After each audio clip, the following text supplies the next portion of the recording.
Well, good morning. Welcome to Thoughts Can Change Your Life with me, Reverend Wolak. We're here each and every day to explore life, to find out ways to create a greater life for ourselves. And today, I started off with my thought. My thought was very simple. Your life can be whatever you believe it to be. That's really simple, isn't it? How simple can it get? Your life can be whatever you believe it to be. Simple, not easy, because it's about building the belief. And building the belief really takes work, because you have been bombarded from the day you were born with adopting other people's beliefs. And when you adopt other people's beliefs, you don't even realize it, but deep in your subconscious mind, they're there. And they're driving your life. So most of your life right now is being driven by unconscious beliefs that you never, ever, ever chose. And then because you've had those beliefs, you unconsciously have been reinforcing them by living to those beliefs each and every day. And so when we finally do wake up to the idea, to the possibility that we can change our beliefs, we got a lot of work to do. And that work takes great effort. It's not an easy task, let me tell you. And I know all of you understand that. And yet I'm going to give you probably one of the most simple examples that I can possibly give you. And yet very few people are doing anything about it. This example is this. In the United States, in the world, really, we understand that we have an obesity issue. And the obesity issue continues to grow. And it comes from people overeating. It comes from people hiding with food. It comes from eating processed foods, whatever it is, doesn't matter. But here's a key thing to understand. Do you realize that 78% of all hospitalizations and deaths from COVID happened to people who were obese? If you know that data, wouldn't it make sense that you did something with it?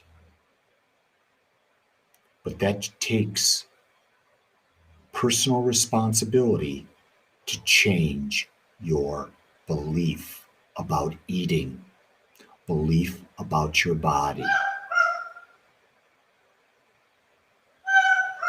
I'm not here to judge what you do. I'm just here to point out things. And you hear that little squawking in the background? I forgot to shut the door. So my parrot hears me talking, and he wants to be a part of it. He hates not to be a part of a conversation. Isn't that fascinating? So what I'm going to do is I'm going to get up really quickly, shut the door so you're not distracted, or I'm not distracted. So bear with me for 5 seconds.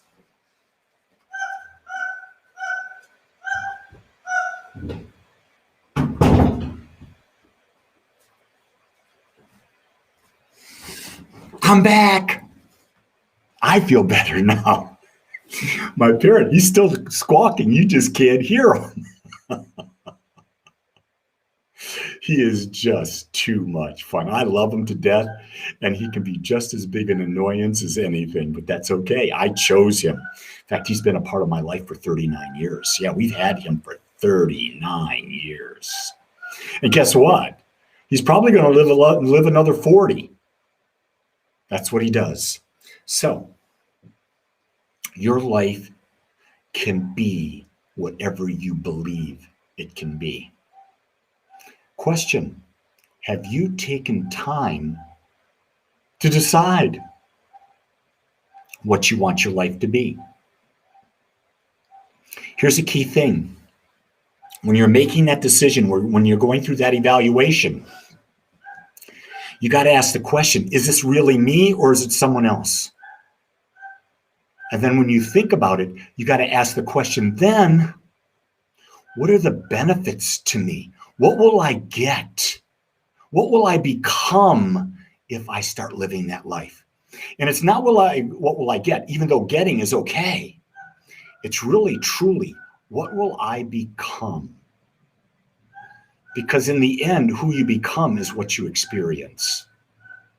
I know by talking to you every day, I'm becoming a better speaker. I'm becoming more at ease being in front of a camera. I'm able to do more extemporaneous speaking because I pick a topic right before I get on with you and I just start talking. But realize I've done so much education, so much research, and I continue. And so what I'm getting to do is I'm getting to share with you that which I've uncovered for myself. And that's why I do these talks every day. That's why we do our guided meditation every day at 7 a.m.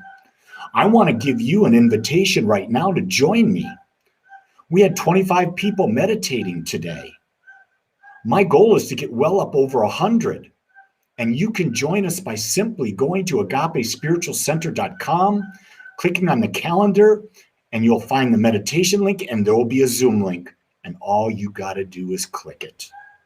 And you'll be a part. No obligations other than to yourself. Do you want to become more spiritually aware? That's a really good question. Do you want to become more spiritually aware? The only way to become more spiritually aware is to build a meditation practice. Single most important thing we do in our lives spiritually is to have a meditation practice. If you don't have one, join me. We'll build one together. You'll find accountability just by being in a group. That's the beauty of a group. Also, there's a collective consciousness and awareness that when we come together and meditate, we can have a greater impact on the world around us. There's power in numbers. So I want and believe that I can create a powerful group of meditators that can impact the world. So what did I do? Today I asked you to join me. That's key. When you want something, you've got to ask other people. You've got to make a call out to other people to join you. I'm going to share with you. If you're in Dallas, Fort Worth, some of you are. If you're not, you know people in Dallas, Fort Worth. This Sunday, we're doing our monthly in-person service. Join us. And if you're joining us, bring your friends, invite your family. All information again, agapespiritualcenter.com.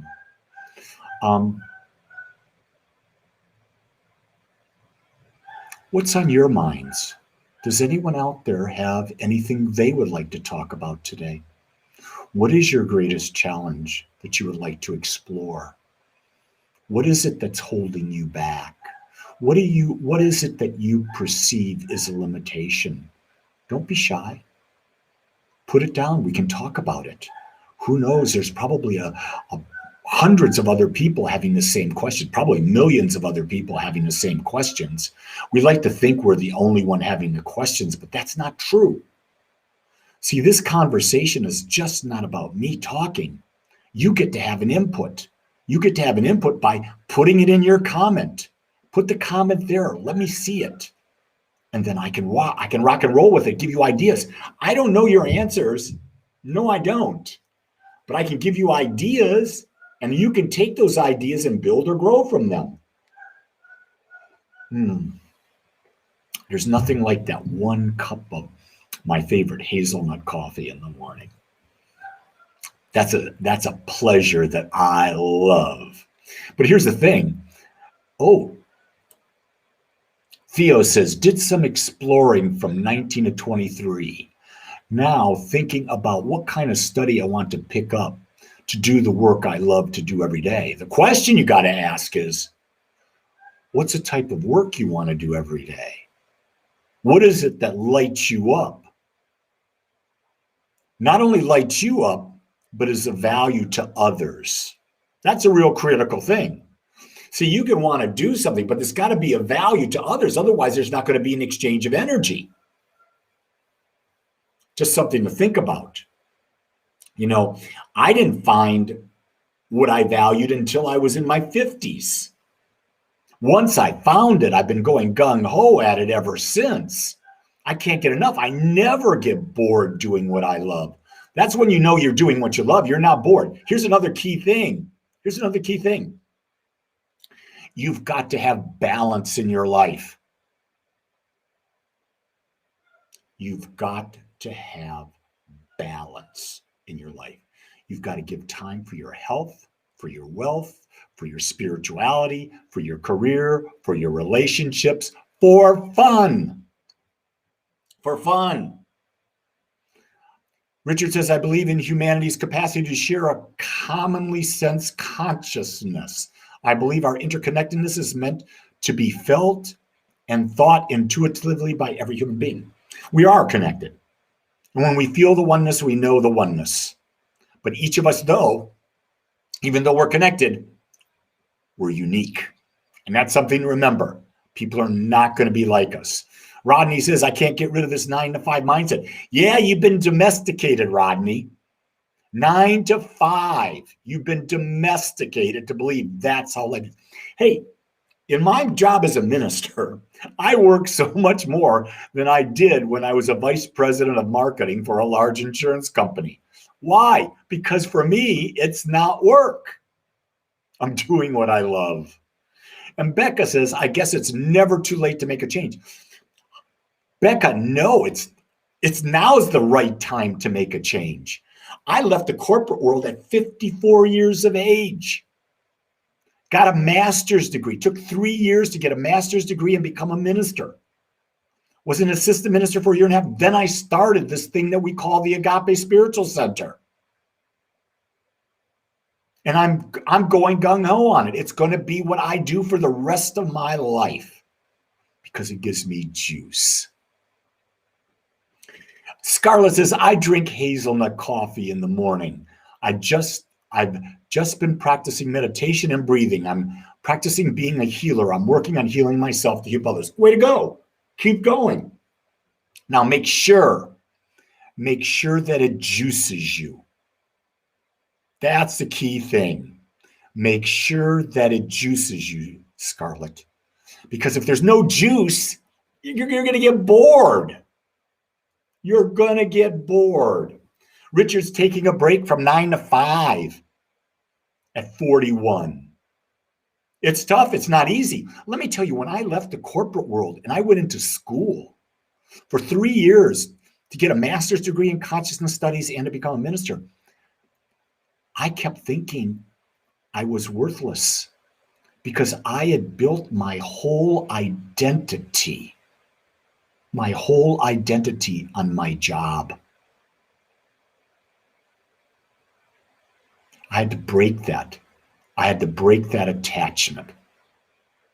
We got someone out there named Ida Truth says, I've been pulled in here again. Well, I want you to know, Ida, I didn't reach out and pull you. I think you attracted this. So good for you. You're here. What else? I'm loving these comments, but guess what? I've gone too long. I got things to do, and I've committed to only do between 10 and 12 minutes a day with you. I want you to know that whatever your dream is, you can create it. And we're going to work with you each and every day to give you more information so that you become empowered. Join me for meditation. Go to agapespiritual.com, click on the calendar, and you'll find the meditation link every morning, 7 a.m. Central Time. If you're in Dallas, this Sunday, we're doing a monthly in-person. Join me. It'll be great. Everybody, I want you to know I love you. I accept you, and I'll hold the truth for you. Until next time, have a great and create a great day. Aloha.